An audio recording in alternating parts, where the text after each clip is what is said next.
اعوذ باللہ من الشیطان الرجیم بسم اللہ الرحمن الرحیم السلام علیکم ورحمۃ اللہ وبرکاتہ۔ کیسے ہیں ویورز آپ؟ امید ہے آپ سب خیریت سے ہوں گے اور اللہ تعالیٰ آپ تمام لوگوں کو، ہم سب کو اپنی پناہ، اپنے حفظ و امان میں رکھے اور ہمیں قرآن کو صحیح طور پر پڑھنے کی توفیق عطا فرمائے، آمین اللہم آمین۔ اب میں آپ کو جو تختی پڑھا رہی ہوں وہ اس تختی کا نام ہے حروف مدہ کی تختی، یعنی وہ حروف مدہ جیسے ہم پڑھ رہے تھے حرکات کو، با زبر با، با زیر بی، با پیش بو، تو ہم اسے بغیر کھینچے، بغیر جھٹکا دیے پڑھ رہے تھے۔ لیکن اب جب اس با کے ساتھ الف کا اضافہ ہو گیا، با کے ساتھ واو کا اضافہ ہو گیا، با کے ساتھ یا کا اضافہ ہو گیا، یعنی الف، واو اور یا، تو الف، واو اور یا حروف مدہ ہیں۔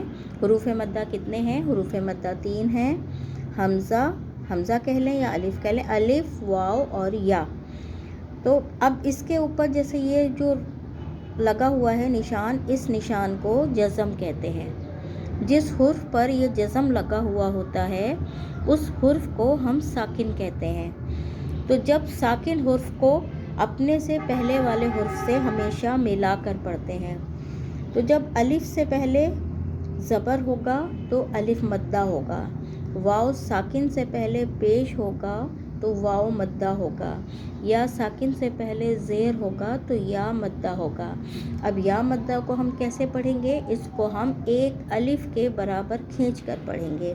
جیسے ہم نے حرکت پڑھی تھی با بی بو، ہم اس کو کھینچیں گے کس طرح؟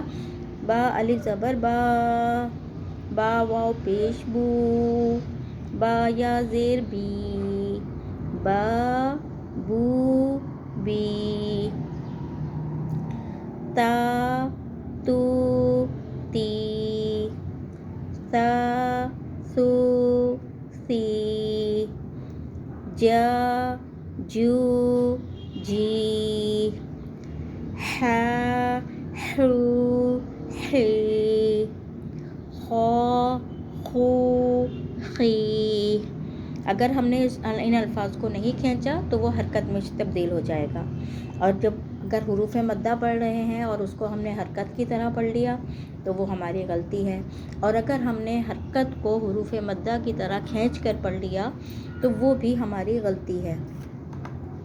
چلیے پڑھتے ہیں۔ دا دو دی، ذا ذو ذی، را رو ری۔ اب اس میں را کو پر پڑھنا ہے، اس را کو پر پڑھنا ہے، اس را کو باریک پڑھنا ہے۔ را رو ری، ز زو زی، س سو سی، ش شو شی۔ تو حروف مدہ والے تمام قاعدے اسی طرح پڑھنے ہیں، الف سے لے کر یا تک۔ الف سے پہلے اگر زبر ہوگا تو الف مدہ، واو ساکن سے پہلے پیش ہوگا تو واو مدہ، اور یا ساکن سے پہلے زیر ہوگا تو یا مدہ۔ اب تمام ساکن والے حروف کے ساتھ اگر واو پیش ہوگا تو ہم اس کو ایک الف کے برابر کھینچ کر پڑھیں گے، حرکت کی طرح بغیر کھینچے، بغیر جھٹکا دیے نہیں پڑھیں گے۔ اب آ گیا ہے کھڑی حرکات۔ کھڑی حرکات بھی حروف مدہ کے قائم مقام ہیں، تو اسی لیے میں نے حروف مدہ آدھا پڑھایا، باقی آدھا آپ تمام پڑھے لکھے لوگ ہیں ماشاءاللہ، پورا یا تک کھینچ کے پڑھ سکتے ہیں۔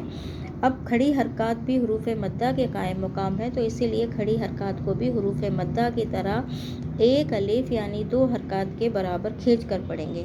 وہی ایک الف کے برابر کھینچ کے پڑھیں گے۔ تا کھڑا زبر تا، تا کھڑی زیر تی، تا الٹا پیش تو، تا تی تو۔